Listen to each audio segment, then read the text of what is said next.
Hello, good people. I hope that you all are doing well. This is Cam with Look We Are Included. And today we have Miss Brown, okay? Now, let me tell you something. You see that background? Go ahead and move your head just a little bit. That's just one of her films that she is pitching to producers. She just let me know she has over about 16 short films. She's an amazing writer. And then she told me that she hosts these relationship, like figure out if it's a situationship in these meetups. First of all, welcome. How are you doing today? I'm doing well. Thank you so much for that warm welcome. And you tell us, before we dive into you professionally, who are you at the core as a person? As a person, I am a daughter, a wonderful sister cousin, a wonderful sister friend, and a follower of Christ. That's who I am as a whole. At LookWeAreIncluded.com, we don't just promote businesses, creatives, and professionals. We help you get seen. In the last 30 days, one of our accounts reached over 100,000 views with no paid advertising, and most of those views came from non-followers.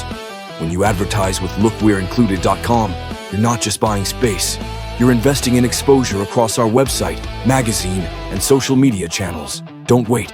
Text Media AD to 443-957-1519 today. LookWeAreIncluded.com, where your story matters and your brand gets seen. And talk to us, where did you develop this love for writing? Because what I'm visualizing is like a kind of Maya Angelou thing. Because I mean, the way you write, and I'm like 16 short films, I gotta talk to you. My love for writing, I literally fell into it. I wrote an essay about my grandfather in the ninth grade, and my English teacher entered it into a local competition and it won. And then it won the regional competition. Now, when we got to state, we didn't win, but people liked what I wrote. And so I kind of fell in love with writing from that experience. And I also began writing after a unfortunate experience for me as a young girl. And I went inside my shell and I just started creating characters and acting them out and just making up stories. And it just stuck. Although I had a big old bump in the road called teaching and education.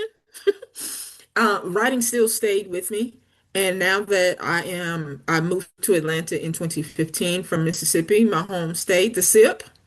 So I definitely fell back in love with writing when I came to Atlanta and I connected with other filmmakers and writers and we were able to create some dope short films. What I did was I took some of the short films that I have and I put them together to make a feature film.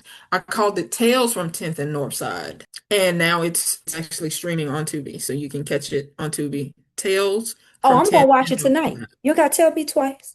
I got your number. Now, in my eyes, I'm gonna be honest with you. In my eyes, you a celebrity. Let No, me don't tell do you that. why. No, no, no, no, no. Let me tell you why. There are so many of us who we got a good talk game, graphics. That's great. But for somebody to sit and write, like my professor told me in college, that means that you have to sit with your own thoughts. You got to be organized. You have to, there's a certain level of discipline you have when you write. So I'm giving you your flowers now. Kudos. 16 short films. That ain't nothing to sneeze at. Yes, ma'am. Thank you. You tell me now, I want to ask you about your events because you have something coming up in November. But what Yes. are these relationship events you have? Well, I love brunch and I love Atlanta. And Atlanta loves brunches. So I wanted to turn that brunch lifestyle on its head. And I created what I call the Dining Playhouse. Now, this is a brunch at dusk with live shows. I have four shows that go along with the Dining Playhouse. Situationships is just one of them.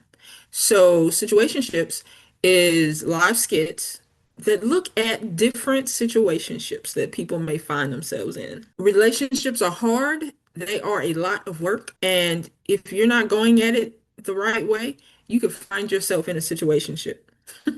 And that is the show we are doing November 1 at the Pink Lion Jazz Club in Stonecrest, Georgia. Ooh, I'm gonna be there. My folks Yes, gonna be there. come through. How many people are you expecting? I'm expecting 50, but I can accommodate 150. 150. So, what is the ideal person who should come? Should this person be in a relationship? Should they bring their situationship partner? How does this work? This is a great girls' night out. This is a great date night out. This is even great for a single person who just wants to come and poke fun at the people who are in situationships. So all around, if you love a good show, if you love good food, and you love a good vibe where you don't have to worry about the police coming, you don't have to worry about smelling anything funny, this is your set. This is where you need to be on November 1st at 6 p.m. Okay. All right. And I'm gonna repost this on my Instagram closer to the time, but you will have your link. Is that on Eventbrite? No, it's not on Eventbrite yet, but Okay. it will be on my website. Tickets go on sale September 1st. Okay, just send me the link and I'll post it in my stories and send it out. I want to talk to you about just your writing journey with these short films. You have one on Tubi. You're pitching that one behind you. Tell us, I mean, how did you just start doing this? 16? My gosh.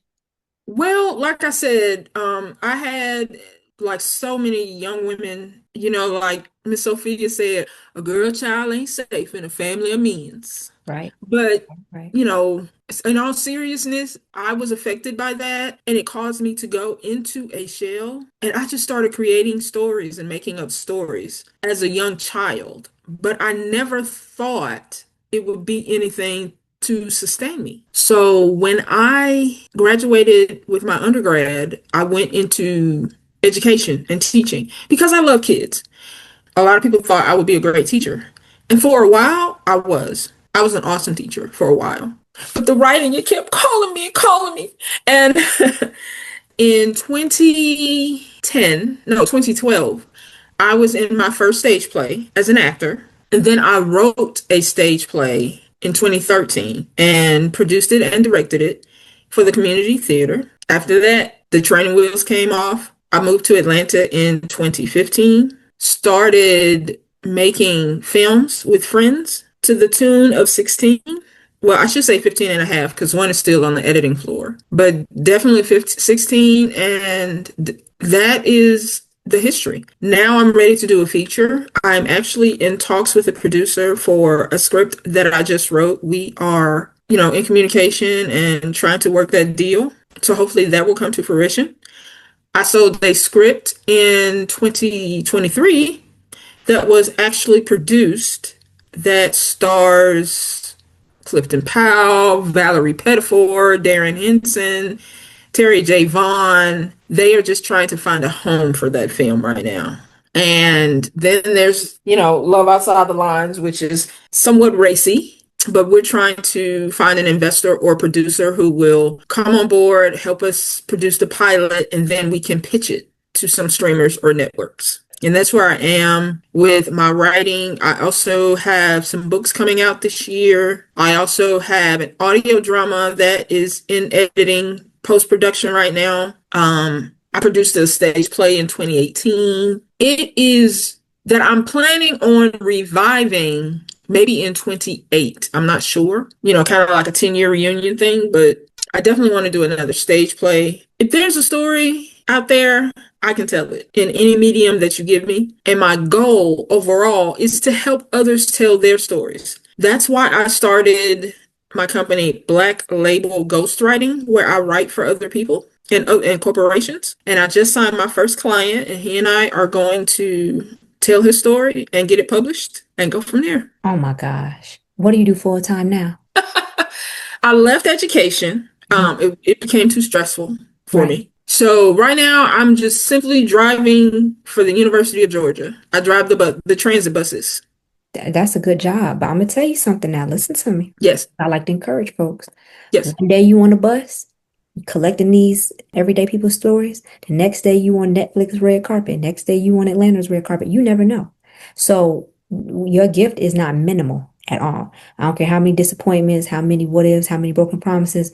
God can restore. And in this season with all this content currency going on, I think you Mhm. can make it. You just gotta stay connected. I agree, and I appreciate it, and I receive it. Okay.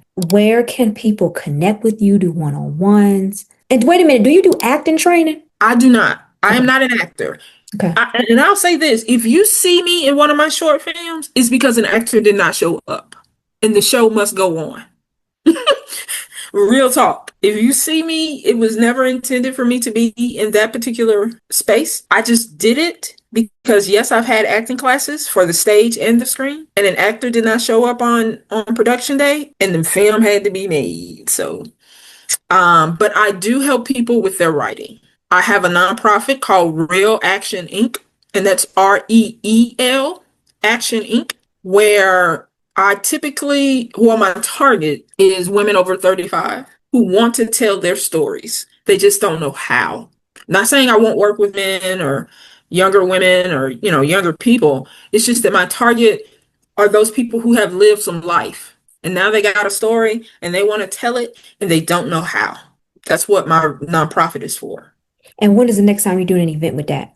My nonprofit, we are fundraising, which is one reason why we do the Dining Playhouse experience. Proceeds from the Dining Playhouse experience go into Real Action. And starting in January, I am hosting monthly film screenings. We're in the early stages of planning it, where we're looking for a home. And as soon as we find a home, we will start looking for films to screen. All of those proceeds will go to Real Action, so I can start the incubator and start helping these people tell their stories, because everybody's got a story. It's just a matter of how you tell it. It is. It's a matter how you tell it. And because I see you on Instagram, I'm going to share it to YouTube really quick. What is one of your films that we can look up on YouTube? Actually, because I have the film on Tubi, Okay. I took my films off of YouTube.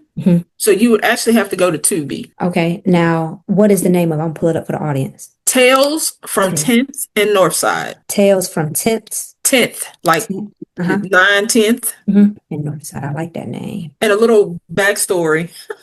When I created this film, I was living at the corner of 10th and Northside in Atlanta, of 10th Avenue and Northside Drive in Atlanta. Wow. Okay, so we're here. We had Tubi. This is you. Yes, that's me. That's my character, Tim. Wow. A psychiatrist cracks open his files to share his patient's darkest secrets in a series of short films. Whoa. Okay, I'm gonna watch that tonight. What is something, just finally, Yes, you could give almost like some encouragement, or if you could just tell people, hey, they might think it's too late to do something. They might see everybody. It seems like they're moving ahead. They got all these followers, but you never know what's going on in somebody's personal life. Okay. What would you tell creatives nowadays? Because it seems like it's just so much competition. there is space for everyone. There is an audience for everyone. And in today's entertainment and creative climate, you can do anything. People have their own networks. People have their own streamers. There is no reason you cannot create content. And no, it is never too late. As long as you got breath in your body, it is never too late. If you've got a story to tell, it's up to you to tell it, because it's going to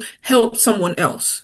Someone told me a long time ago that there are people out here waiting on me. They were specifically speaking to me, but they said there are people out there waiting on me to do my thing so they can do their thing. I received that, I absorbed it, and it stays with me. And I know somebody out there is a gaffer, a grip, a director of photography, an editor. They're waiting on me to create content so that they can edit, so they can light, so they can shoot the content, so they can act if that's their lane. Right. That's right. So it is never too late. I'm a firm believer. I hate to say I started late. I don't like saying that. I took a detour. Not saying I shouldn't have taken that detour. That detour created who you see before you now. And this is one of my milestone birthdays this year.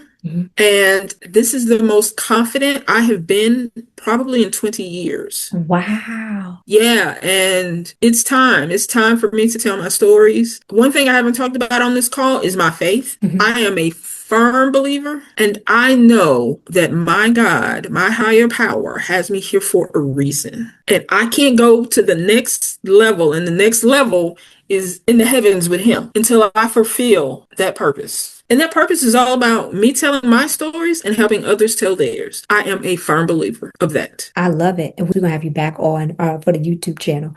I will tell you this, that I'm going to host an in-person event. I want you to be there. You just have such an inspiring story. The last event I had was about 35 and up with the women, a little bit older than that, 50 or 60. And they just talked about restoration and starting over. Everybody there was a Christian, but everybody there, they had one common thing, and it was like, hey, I'm in this next season of my my life, what does this look like? Because I don't want it to look like the other seasons. Right, right. And I'm a Christian as well. I'll just tell Okay. you, I'm excited. This is going to be good, good, good. Y'all make sure y'all go check out her film on Tubi. I showed it. And one more time, hold on. Tales from 10th and Northside. Tales from 10th and Northside, and I'll watch that tonight. And I'll actually give a review on you on TikTok. All right, I appreciate. Okay? All right. I love talking to you, and thank you, and you'll be back soon.